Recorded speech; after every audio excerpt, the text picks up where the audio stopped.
Aplicación de las integrales definidas. Presión en un fluido.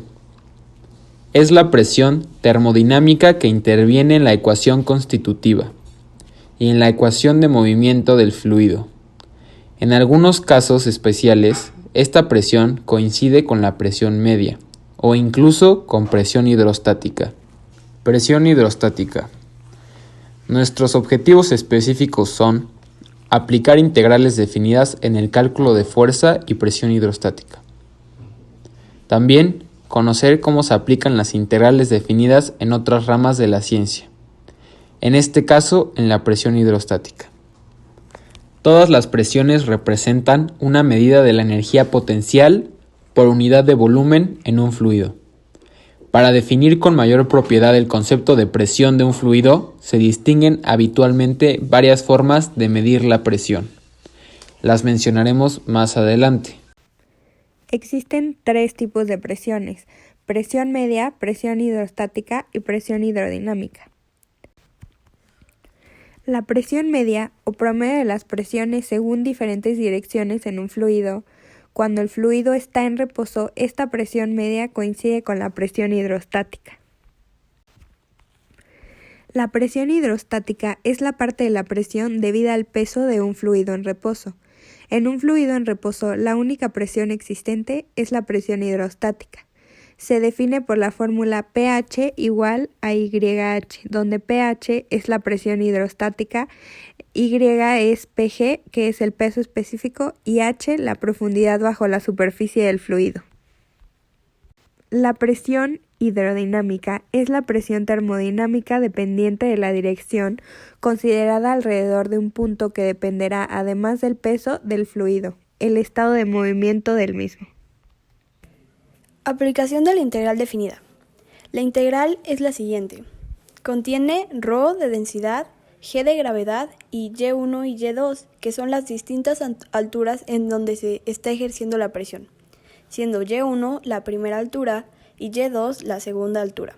Finalmente, tenemos que delta P, o el cambio de presión, es la integral de y1 a y2 de densidad, gravedad y altura. De esta integral sale la ecuación usada en física para calcular la presión. De nuestra integral tenemos que el área bajo la curva sería la presión del líquido. Ejemplos. El primer ejemplo es el siguiente. Una cañería circular de 2 metros de diámetro está media llena de agua. Hallar la presión sobre la compuerta que cierra la cañería. La ecuación de nuestro primer problema es la ecuación de círculo, la cual es x cuadrada más y cuadrada igual a 1. Por lo tanto, y igual a 1 menos x cuadrada. Los límites en este problema son x igual a 0 y x igual a 1. Si sustituimos los siguientes límites, podemos encontrar que la presión a la derecha del eje de las x es el siguiente. Problema 2. Tenemos un tanque lleno de agua tal y como lo muestra la siguiente imagen. De altura es de 4 metros, en el cual sumergimos verticalmente una placa, la cual tiene una forma de triángulo isósceles de base 4 metros y altura 2 metros. Calcular la presión ejercida sobre la placa.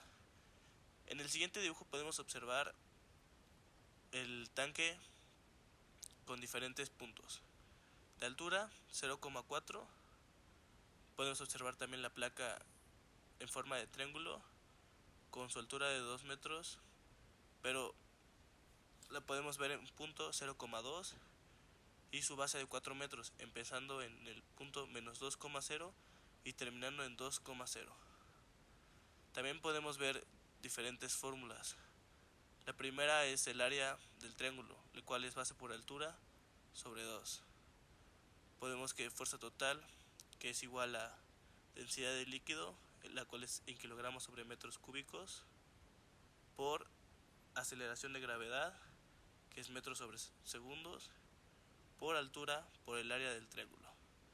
También tenemos que la altura es igual a 4 menos y de A es igual a 2x de y. Con esto ya podemos utilizar la integral definida para resolver el problema.